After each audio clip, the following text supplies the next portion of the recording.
연구소 영앤영. 정치권에 보내는 고급진 정치 컨설팅, 오늘도 뜨겁게 분석해 보겠습니다. 정치는 데이터다, 정치는 과학이다. 박시영 윈지코리아 컨설팅 대표, 어서 오세요. 네, 반갑습니다. 아니다, 정치는 촉이다, 정치는 감이다. 최영일 평론가, 어서 오세요. 안녕하십니까. 네, 바쁘시죠 두 분? 아, 정신없습니다. 네.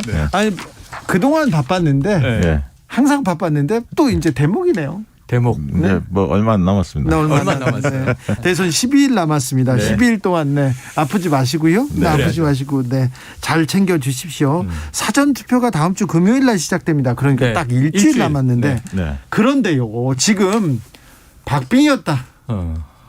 박빙이 좀 벌어졌다다. 또 초박빙이다. 지금 초박빙이다. 판세가 어떻습니까? 지금 뭐 저희도 뭐 지난주에도 예측을 했지만 딱 붙을 것이다. 붙었다. 뭐 이렇게 이야기 하셨죠? 왜냐하면 사실 이제 안철수 후보의 13일 날 단일화 제안 이후에 그 정치에 별로 관심 없는 분들은 야권 쪽이 유리해지겠구나, 단일화 되면 이렇게 이제 생각을 할 수밖에 없지 않습니까? 예, 그래서 예. 또 안철수 후보를 지지했던 분 중에 일부는 또 윤석열 후보 쪽으로 옮겨갔고요, 자연스럽게. 그 상황에서 또 공교롭게도 이게 동계올림픽 기간이었거든요. 그렇죠. 그러니까 많은 분들이 정치 좀 관심 없는 분들은 당연히 동계올림픽에 꽂혀 있죠. 네. 더 재밌지 않습니까? 당연하죠. 그래서 대선 기간이었지만 사실상 지난주는 동계올림픽 주간이었다. 이렇게 보는 게 맞을 것 같고요. 네. 그게 이제 마무리됐고 또 안철수 후보께서 단일화 결렬 선언을 공식적으로 지난주 일요일 날, 이번 주 일요일이죠. 일요일 날 선언을 하고 난 다음에 판사가 요동치기 시작했고 거기에 TV 토론회, 그렇지. 경제 분야, 그 월요일 날. 경제 분야 TV 토론회에서 윤석열 후보가 1차 토론에 비하면 이번 이제 세 번째이긴 합니다. 법정 토론은 첫 번째지만 세 번째이긴 합니다만 1차 토론 때는 나름대로 선방했다는 얘기들이 많이 들렸습니다만 이번 월요일 토론에서는 굉장히 고전했다는 게 많은 전문가들의 평가였고 실제로 또 여론조사 해보면 그렇게 잘 하지 못했다. 이런 응답이 좀 더 많습니다. 거기에다가 추경이 집행이 됐죠. 네. 그러면서 방역지원. 자영업자들이 좀 출렁거리기 시작했습니다. 현 정부에 대한 불만이 많았었는데 좀 그런 부분들이 위안이 좀 되면서 이런 것들이 복합적으로 이루어지면서 이재명 후보는 소폭 반등을 했고 윤석열 후보는 소폭 하락을 하면서 두 후보의 격차는 조사 기간마다 다 다릅니다만 오늘 뭐 갤럽 조사에서는 또 이재명 후보가 앞선 결과도 나왔고 오차 범위입니다. 오차 범위 내에서. 또 이제 윤석열 후보가 오차 범위 내에서 앞서는 결과도 많이 나왔는데 대개는 1, 2% 내에서 붙어 있어요. 딱 붙어 있다. 지금은 진짜 그렇지. 아무도 모르는 그런 상황입니다. 아무도 모르는데 남은 기간이 짧아요. 훅 가는데 네. 이 돌발 변수가 또 있어요. 예. 네. 뭐냐면 우크라이나 전쟁은 예상하지 않았던 거예요. 그러게요. 대선에서. 클 그런데 것 같습니다. 그거. 이게 크고 예. 지금 오늘 토론에서도 반드시 의제로 나올 텐데 이게 어떻게 국민들한테 자, 여론을 국민들이 미칠까요? 국가 지도자의 판단에 따라서 나라가 위기와 혼란에 빠질 수도 있고 네. 안 빠질 수도 있다라는 경각을 가지고 오늘 좀 엄중한 시선으로 토론을 지켜볼 텐데 네. 이재명 후보가 계속 이야기한 게 위기에 강한 대통령이에요. 네. 그래서 이게 위기 쪽으로 조금 방점이 실리면 이재명 후보에게 유리하게 된다. 우크라이나 전쟁 발발이. 그런데 또 그동안 안보라는 키워드에서는 윤석열 후보가 계속 강조했어요. 또 국방력에 대한 문제도 얘기했고. 그래서 이게 안보 쪽 스토리로 좀 이렇게 흘러가게 되면 방점은 또 이재명 후보에게 무조건 유리하다고 단정할 수는 없어요. 그래서 오늘 토론의 설득력을 우크라이나 전쟁에 있어서 대한민국 지도자의 역할은 어떤 것인가를 어떻게 위치 지우느냐가 굉장히 중요한 저는 싸움이에요. 이번 우크라이나 전쟁에 가장 영향을 받을 계층이 누굴까 고민을 해봤는데 가장 큰 그 영향을 받을 민감하게 받아들일 층은 두 층이 있어요. 두 개 층이 있는데 첫 번째는 증시나 네. 아니면 가상자산에 투자한 분들. 그런 사람들 투자자. 우크라이나 관심 많습니다. 왜냐하면 주식이 빠지지 않습니까? 네. 네. 이게 첫 번째고요. 네. 두 번째는 자식을 군대에 보낸 부모님 그리고 군대 입대 애정자들 네. 관련 가족들 이분들이 가장 관심이 많을 겁니다. 네. 근데 최근에 보면 말씀하신 최영일 평론가 이야기 100% 동의하고요. 네. 최근에 어제 이제 MBS 조사도 그렇지만 경제 문제 누가 잘 해결할 거냐. 어제 MBS에서는 외교안보 능력에 대한 평가 대목이 있습니다. 그러니까 경제와 외교안보 구체적으로 들어가면 이재명 후보가 좀 더 앞서는 결과들이 계속적으로 나오고 있습니다. 그러면요, 우크라이나 사태 이게 전쟁인데, 근데 전쟁 외교안보 이런 이슈가 나올 때마다 네. 보수 쪽에서 점수를 따지 않았습니까? 이번에는 꼭 그렇지만은 않다는 거네요. 꼭 그렇잖아요. 그러니까 이 지금 국민들이 저는 이제 이 박시영 대표가 이야기한 걸 좀 확장해서 네. 지금 오늘 우크라이나 전쟁에 대해서 대통령 후보들이 어떤 시각을 가지고 어떤 대안을 내느냐, 이건 중산층과 서민들에게는 중차대한 문제예요. 예. 그 중에 특히 민감한 게 이제 투자자라든가 네. 저 입대 정년기에 있는 청년이 있는 집안의 부모들 관심이 특히 많겠지만 전반적으로 중산층 서민은 이 딱 우크라이나 사태 보면 상류층은 튀어요. 도망가. 예. 이게 아프가니스탄 때도 똑같았어요. 그렇죠. 정권 실무자들이 다 도망가. 예. 근데 국민들은 싸우겠다고 입국을 해. 오히려 네. 해외 나가 있다가. 네. 우크라이나 똑같거든요. 그러니까 지금 문제는 이게 대중들에게 영향을 중차대하게 줄 텐데 과거의 안보는 뭐냐면 군사력이라든가 뭐 선제 타격, 사드 이런 게 유리해 보이지만 지금은 어떤 관점이냐면 경제와 평화를 동시에 지킬 수 있느냐. 안보가 경제다. 경제가 안보고. 그래서 지금 이게 또 국내전이 아니라 해외에서 전쟁이 났을 때 지금 문재인 대통령 입장은 명확해요. 파병은 없다. 다만 우리는 제재에 동참하고 모든 전쟁 규탄한다라는 입장이에요. 민간인 살상이 벌어지니까. 예. 근데 여기에 대해서 오늘 틀림없이 한미동맹 얘기가 나올 텐데 그동안 문재인 정부가 친중 정부고 미국하고는 소원해졌다 이렇게 공격을 했는데 우리 정부가 과연 한미동맹이 벌어졌냔 말이죠. 문재인 정부에서. 아니거든요. 사실은. 그런 측면에서는 오늘 아마 여야의 후보들의 입장이 쫙 갈릴 텐데 예. 설득력의 문제예요. 저는 그런 생각이 듭니다. 이제 러시아 관련해서 이제 제재를 하면 우리한테 또 걱정거리가 있잖아요. 곡물이라든가 에너지 이런 네. 문제 이제 걱정이 되는데 가격이 뛸 거고. 그래서 사실은 외교 다변화, 그다음에 경제 루트를 다변화하는 게 굉장히 중요했던 네. 건데 네. 그런 측면에서 문재인 정부의 뭐 예를 들면 신남방 정책이라든지 이런 부분들이 신남방, 굉장히 신북방 다 예, 있죠. 그런 부분들이 굉장히 중요했던 거예요. 우리가 이제 미국, 중국, 일본을 중심으로 과거에 네, 지금도 짜여져 물론 있다가. 짜여져 있는데 이제 유럽도 있고 이런 아시아 쪽에 신남방 이런 쪽에 적극적으로 노력했던 것들이 지금 보면 굉장히 미래를 내다본 한 수가 아니었나 그런 생각이 듭니다. 그리고 뭐 언론에서 힘없는 평화는 국민 지킬 수 없다, 국가 지킬 수 없다고 뭐 그렇게 얘기하는 언론도 네, 있지만 네.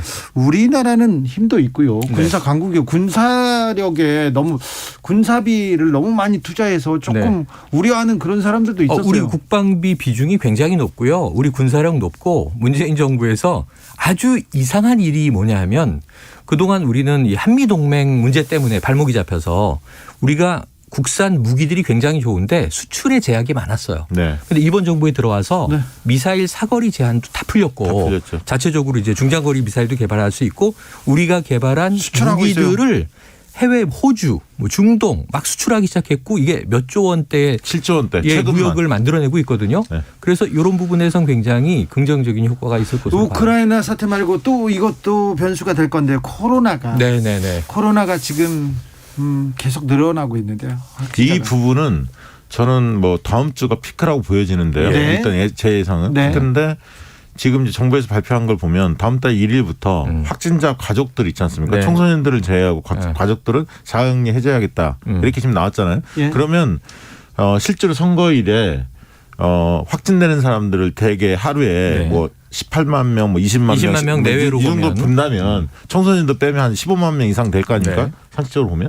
그럼 거의 한 100만 명 가까이가 확진돼 있는 거예요. 그러니까 격리돼 있는 거예요. 격리돼 있는 겁니다. 100만 명 가까이 격리가 돼 있고요. 네. 그리고 그러면 고령층에서는 어이구 좀 나가기 힘들어 어려워 이렇게 생각할 네. 아니, 그러니까 텐데요. 그건 이제 연령층마다 다 다른데 그 예. 100만 명 정도가 될 텐데 그분들이 이제 6시부터 7시 반까지 투표할 수 있는데 누가 어떤 지지층이 더 적극적으로 그렇죠. 투표에 참여할 거냐 이 부분이 중요한데 최근에 적극 투표층을 분석을 해보면 네. 양 지지층이 거의 박빙입니다. 이것 맞아요. 또한. 맞아요. 네, 그래서 누가 더 적극적으로 나올지도 굉장히 중요한 포인트입니다. 왜냐하면 워낙 미세하게 승자가 결정될 가능성도 있어 보여서요. 네. 어떻게 이거 코로나 그런데 변수는 과거보다는 코로나 변수가 이제 어쨌든 뭐 100만 명 정도가 격리 상태이지만 이 6시에 이제 본투표가 실제로 끝나면 확진자들은 1시간 반 동안 네. 우리나라는 투표소가 워낙 많으니까 이제 좀 소화될 수 있다라고 생각을 하는데 자 이제 그런 거는 그 큰 변수가 되겠지만 사전 투표에서 적극적 투표층은 아마 이 다음 주 금토에 많이 할 텐데 그리고 오늘 이런 보도를 이제 주목해 보셔야 됩니다. 한 사전 투표율이 30%를 넘어가면 이 후보가 좀 유리한 거 아니냐. 근데 저는 그거는 동의할 수는 없어요. 그거는 네. 좀 선입견이 있는 것 같아요. 맞아요, 옛날에 맞아요. 이제 사전투표는 이재명 후보 쪽이 많이 했지 않습니까? 그렇죠. 민주당 지지자들이 많이 하는데 맞아요. 지금은 꼭 그렇지만도 이번에도 않죠. 민주당 지지자가 많이는 할 겁니다. 네. 상대적으로는. 네. 그러나 지금 이제 2030 같은 경우는 팽팽하기 때문에 또 그렇죠. 20대는 그렇죠. 윤석열 후보가 유리하다는 조사 결과도 많이 나오고 있기 때문에 네. 장담할 수 없죠. 장담할 수 없어요. 3667님께서 제1야당 대표라면 당선을 위해 작은 가능성까지 최선을 다해야 하는데 단일화 상대방이 칼같이 선을 긋고 조롱하고 이거는 아니라고 봅니다. 이런 얘기를 하는데 단일화가 아무튼 대선 막판에 가장 큰 변수였어요. 계속 그런데 이준석 대표 안철수 대표 때문에 단일화 안 됐다 이렇게 얘기하면서 출마 포기하면 그때는 좀 예우를 하겠다 이렇게 얘기합니다. 네. 저는 뭐 이게 적절할지는 모르겠으나 이제 이준석 그 대표가 젊은 층들을 대변하는 이미지였잖아요. 2030 을. 특히 2030 남성들을. 근데 이제 본인만이 아니라 2030을 대표한다는 것을 잊지 말아야 돼요. 그러니까 이준석 대표의 실패가 꼭 좋은 것만은 아닌데 최근에 보여줬던 모습은 굉장히 실망스러운 모습이 많았거든요. 그러니까 예를 들면 망언에 가까운 막말을 한다든가 굉장히 아나무인적인 태도로 보인다든가 이런 원래는 옛날에 이준석 대표가 굉장히 촉망받았던 거는 굉장히 똑똑하다 뭐 이런 이미지였잖아요. 근데 네. 약간 좀 지나치다는 느낌이 많이 들고 그런 것 때문에 2030 남성들도 굉장히 고민에 좀 빠질 것 같아요. 특히 지금 국민의힘 당원들은 부글부글 하거든요. 대부분 네네. 당원들은 이준석 대표 리스크 관리를 어떻게 하느냐가 대선에 굉장히 중요한 과제다 이렇게 보일 정도로 민감한데 저는 이게 과거 바른미래당 같이 하면서 또 안철수 후보하고 지역이 겹치지 않습니까? 그렇죠. 노원 쪽에. 그렇죠. 이러다 보니까 뭐 여러 사감이 쌓일 수는 있으나 꼭 그것만의 이유 때문에 지금 저렇게 하실까. 왜냐하면 또 안철수 지지층을 최대한 줄여놔야 그리고 그 지지층을 데려오면 무조건 윤석열 후보가 이긴다 이렇게 판단하신 것 같은데 이게 다음 포석도 있는 거 아니냐. 다음 대선을 차차기. 본다면 다음 대선에는 이준석 후보가 피선거권이 있습니다. 그렇죠. 40세가 넘기 때문에 또 안철수 후보도 이번에 설령 실패한다 하더라도 다음을 또 도전할 수 있는 나이가 되거든요. 정치 생명을 예, 유지한다면 그런 측면에서 다음 대선에 대한 라이벌 의식이 있는 거 아닐까라고 생각이 들 정도로 네. 너무 좀 가혹하게 비판하는 아니 게 거기 아닌가. 동의를 해요. 동의를 하면서 이 이준석 대표의 어찌 보면 이번에 과잉 정치 욕망이 전체 대선판에서 윤석열 후보와 자신의 당 국민의힘에게 플러스가 돼야 되는데 자꾸 마이너스가 되는 효과를 보이고 있다. 안 나설 때는 조용해요. 네, 윤 후보와 같은 소리 내고 할 때는. 정치연구소에서 네. 계속 얘기했는데 맞아요. 한 걸음 두 걸음 윤석열 후보가 달아날 때마다 네. 지지율 격차를 올릴 때마다 이준석 대표가 등판해요. 끌어내리는 효과를 보였다가 자 2차 봉합까지 의총에서 탄핵당할 뻔하다가 네. 자 형님 리더십으로 포용한다 하고 그 다음은 조용하게 잘 왔어요. 네. 윤석열 후보가 그리고 우위를 점해서 달려왔는데 자 지금 전 이준석 대표를 위한 변명을 좀 한다면 네. 이 표면적으로 보면은 안철수와의 라이벌 경쟁으로 보이는 게 맞아요. 그렇게 해석돼야 되는데 그런 측면이 있지만 보이지 않는 지금 당내 상황에서는 여전히 이준석 대표는 윤핵관과 싸우고 있는 것이다. 그러니까 이 내부에 자강론파가 있고 전 유승민 전 의원이나 홍준표 의원이나 다 안철수 도움이 된다면 모셔와야지. 우리가 더 많은 걸 내주고 양보하더라도 모셔와야지. 근데 후보 단일화에서 후보 자리만은 양보할 수 없는 거잖아요. 윤석열 후보가. 네. 그럼 더 많은 걸 내줘야 되는 거잖아요. 이 지분이라고 하는 정치적인 지분. 근데 여기서 당대표인 이준석은 그 자기의 권한 밖의 일들이 벌어지는 것을 용인할 수 없는 거예요. 아니, 변명 안 통해요 네. 지금. 아니 근데 그 부분은 예를 들면 권영세 선대본부장이 네. 굉장히 공개적으로 좀 무안을 줬지 않습니까? 네. 경고를 했죠. 내일을 생각한다. 그거는 이준석 대표 입장에서 보면 용납할 수가 없죠. 위계 질서가 그렇습니까? 무너지는 거 아닙니까? 그래서 그날 유세 참석을 안 하는 했죠. 정도의 보이콧으로 네.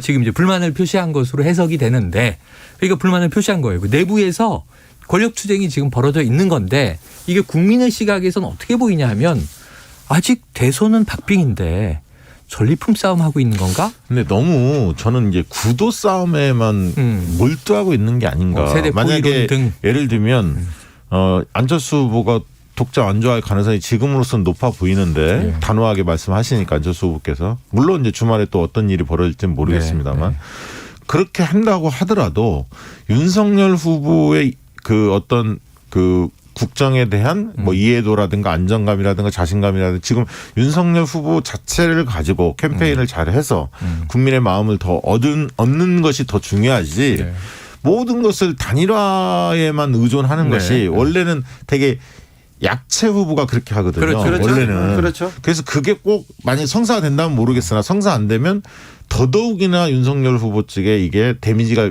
입혀집니다. 네네. 왜냐하면 매달리는 이미지를 지금 보이거든요.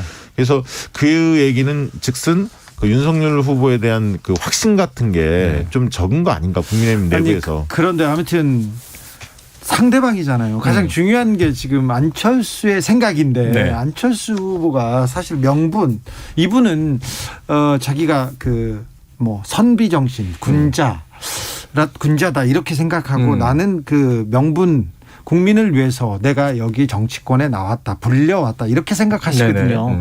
그런 분인데 이 조금 예의 명분 중시하는 사람인데 이분을 그렇게 좀 조롱해가지고 좀 약간 그러니까 바로 그거예요. 그러니까 정치력의 부재가 뭐냐면 정치 영역이 정치의 마술이 뭐냐면 내가 쥐고 있는 게 아무것도 없지만 천냥빛을 말로 갚는 게 정치예요. 그렇죠. 상대의 기분을 좋게 해주고 상대에게 공감해주고 상대에게 내가 정말 강력한 신뢰를 줬을 때 내가 쥐고 있는 게 적더라도 많은 걸 얻어낼 수 있는 게 정치인데 지금 이게 마이너스 정치인 게 뭐냐 하면 때리고 조롱하고 비아냥하고 무시하고 그래서 안철수가 지금 키맨이 됐는데 이건 국민의힘이 키워준 거라니까요. 키맨으로 만들어놨어.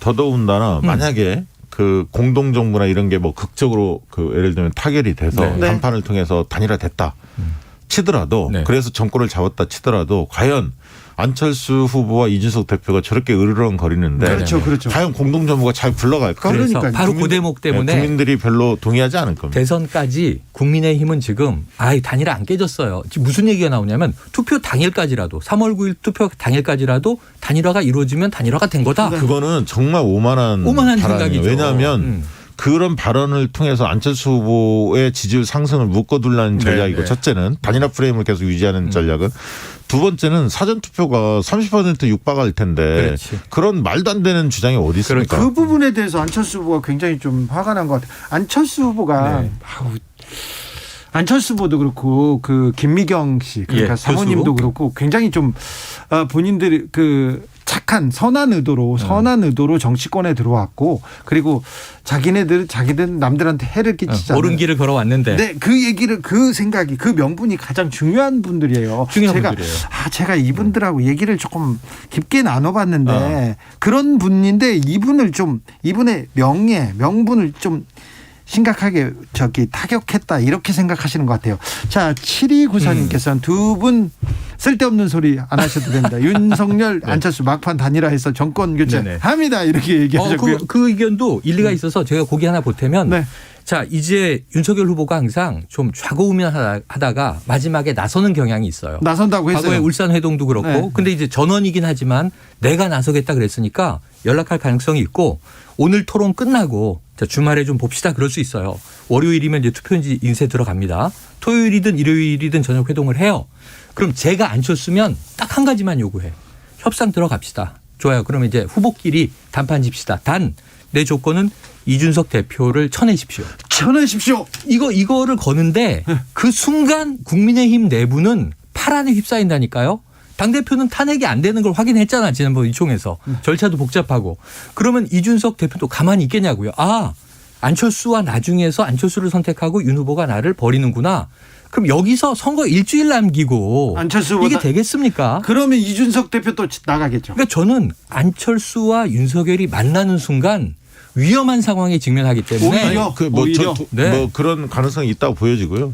TV 토론에서 확인됐지만 안철수 후보와 윤석열 후보와 강은 굉장히 깊습니다. 깊어요. 골이 깊어요. 그리고 두 분의 정책 노선이 비슷한가?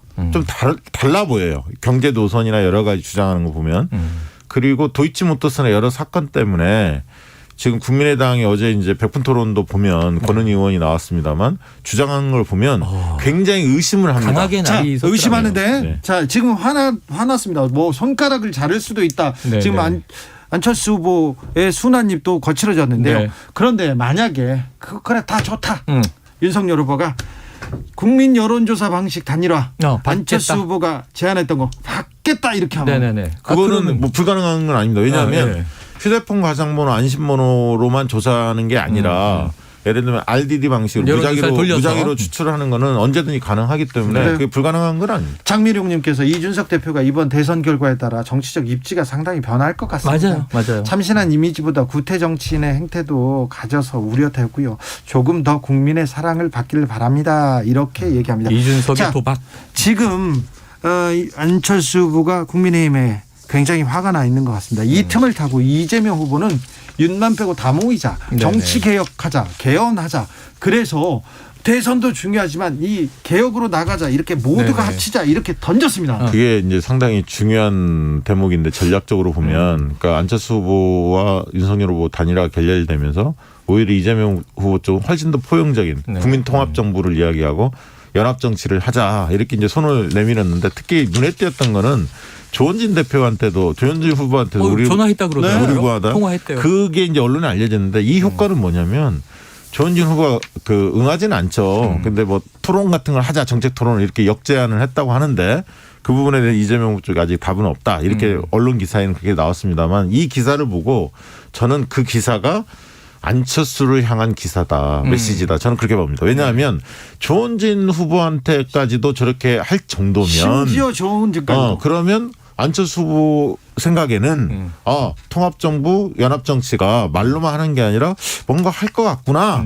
특히 그렇다면 가장 우선적인 대상자는 안철수 후보 아니겠습니까? 어제 상식적으로는? 안철수 후보가 안창호 기념관에 가서 국민통합에 나설 것, 국민통합이라는 얘기를 좀 화답하듯 하는 네. 것도 있어요. 네, 그래서 저는 그 메시지가 조원진, 뭐 진중권 뭐 여러 얘기들이 네, 계속 네. 나오는데 전화를 네. 많이 했다는데 이재명 후보가 그 부분이 오히려 안철수, 김동연 뭐 이런 쪽에는 상당히 의미 있게 중도적인. 전달이 될 수도 있다. 동의합니다. 동의하고 저는 그 오늘 저녁 토론에 지금 민주당 송영길 대표가 제안했고 또 이재명 후보도 얘기한 그 정치개혁 의제가 오늘 딱 그 분야의 핵심 의제들이에요. 네.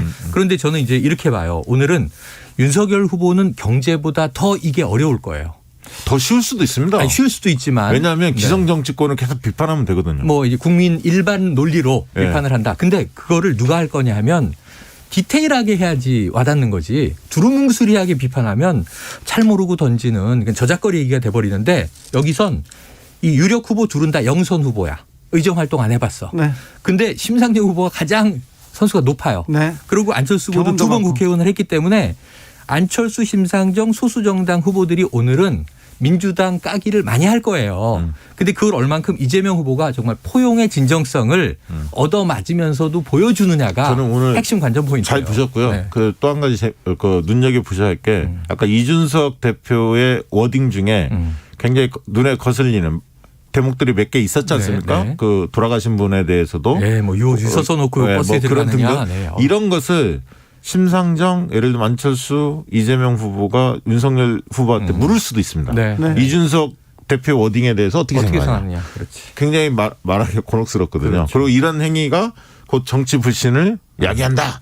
뭐 이런 식의 예. 메시지가 나올 가능성도 있어 보입니다. 그렇죠. 7729님께서 역대 올림픽보다 더 재미있는 대선입니다. 어우, 손에 땀을 역대급이에요. 쥐죠. 살다 이런 대선 처음입니다. 우프입니다. 이렇게 하고 문강호님 화나고 짜증나고 열받고 하지만 정치에서 눈 돌리면 나라꼴 엉망됩니다. 그렇죠. 정치에 관심을 두어야 똑바로 정치합니다. 그렇습니다. 정치를 외면하면 가장 저질스러운 인간들에게 지배당하게 된다는 그렇죠. 플라톤의 얘기도 있고요. 행동하는 양심이 됩시다. 행동하지 않는 양심은 악의 편입니다. 김대중 대통령의 말씀입니다. 말씀도 있었습니다. 네. 자, 그러면은 마지막으로 네. 하나만 더 짚어보자. 네. 오늘 TV 토론에서 외교안보, 우크라이나 사태 그리고 아까 이 문제 정치 관련돼서 큰 이슈가 될 때 또 네. 어떤 게 또 재미있는 변수로 떠올릴까요? 정치외교안보에서 저는 요 얘기 많이 다룰 텐데 핵심이 개헌까지 얘기했잖아요, 민주당이. 네. 그런데 거기서 이 다당제를 보장하기 위한 이제 이 개혁을 하자. 네. 근데 이거 지난번 선거법에서 한 건데 비례정당, 위성정당 얘기 오늘 많이 비판받을 거예요. 여야 모두 심상정 후보, 안철수 후보에게 우리를 위해서 만들어준다고 해놓고 우리를 결국은 더 쪼그라지게 만들었다. 기득권 다 가져갔다. 이거 이재명 후보는 사과했어요. 유세 중에. 오늘 사과할 겁니다. 그 얘기 나오면. 그렇지 않기 위한 노력을 하자 그럴 텐데 제가 보는 핵심 하나는 대통령 4년 중임제 얘기, 권력구조 개편 얘기가 오늘 좀 뜨거울 것 같아요. 아니 권력구조 개편 얘기가 한 코너로 잡혀 있긴 하더라고요. 근데 그 부분은 국민들이 관심이 없어요. 쉽게 얘기로. 그러니까 정치가 왜 국민들한테 불신을 받느냐. 그러면 경제와 민생 부분을 제대로 챙기지 못했다. 예를 들면 네네. 시민들이 느끼는 지점을 잘 건드리는 후보가 득점을 하지. 예. 막 굉장히 거창한 얘기, 뜬구름 구조적인 잡는 얘기, 뭐 정치권은 잘 아는 얘기지만 시민들 입장에서는 별로 중요해 보이지 않는 얘기를 내각제냐, 많이 하는 대통령제냐. 후보가 오히려 손해볼 가능성이 있어요. 지난번 토론에서는 네. 안철수 후보가 윤석열 후보를 땅땅 때리면서 네. 포인트를 많이 땄지 않습니까? 네. 그래서 윤석열 후보가 굉장히 좀 고립되는 뭐 1대3이라고 해야 되나 고립되는 그런 모습도 아니 보였는데 지난번에는 2대2였죠. 약간 2대2였죠. 심상정 후보는 약간 이재명 후보 쪽에 좀 더 공격적인 느낌이 있었죠. 자, 오늘 구도는요. 오늘 구도도 비슷하지 않을까요? 네네. 또 심상정 후보가 이재명 심상정 후보를 후보는 상대적 왜냐하면 민주당 네네. 쪽이 생각이 바뀌게 한다라고 주장을 많이 할 거고. 그런데 심상정 후보가 요구하던 정치개혁안 네. 그리고 안철수 후보가 얘기하던 정치개혁안을 네. 지금 이재명 후보 민주당에서 냈지 않습니까? 오늘은요 주인공은 심상정 안철수예요. 네. 왜냐하면 다 때려도 되기 때문에 오늘은 치열하게 모두 다 때릴 거예요. 그런데 이재명 후보는 3등을 해요 오늘 확실해. 근데 왜냐하면 다 맞고 사과해. 민주당도 잘못 많다. 집권 여당인데. 근데 문제는 그럼 다음 선거를 또 이번 선거법으로 치를 때 어느 큰 정당 하나가 비례정당 만들면 상대 정당은 또 만들어야 되니까 이번에 그러면 법 바꿔야 되고. 아니 그걸 네, 유성정당은 바꾸기로 그러면 했잖아요. 민주당만 만들었나요? 그게 그러니까 아니잖아요. 아니 국민의힘도 만들었잖아요. 국민의힘이 먼저 만들었기 때문에 민주당이 만든 거고 네. 민주당 안에 있던 사람들이 튀어나와서 아니, 만든 그러니까 저는 거잖아요. 그 문제는 그러니까 사과하고 개선책을 내고 하면 되는 문제고 그래서 그 부분은 뜨겁긴 하지만 국민적 관심 포인트가 아니라는 거예요. 결론은 없는데 세 명이 치열하게 싸우고 여기서 약간 윤석열 후보가 찬밥이 될 수 있다. 그러니까 너무 두루뭉술이한 얘기만 하면서 네. 깊이 못 들어가면 4등을 하게 될 수 있다. 정치연구소 이렇게 보는 겁니다. 영앤영 여기서 인사드리겠습니다. 최영일, 박시영, 최영일 두 분 감사합니다. 고맙습니다. 마지막으로 하나만요. 네. 김어준은 맨날 샤이 이재명이 많다는데 맞습니까? 저는 샤이 보수 사이 이재명 다 있다고 봅니다. 다 있죠. 있어요? 다 있어요. 비슷할까요? 비슷한데 네. 지금은 다 튀어나오는 상황이다. 자, 6시에 2부에서 이어가겠습니다. 네.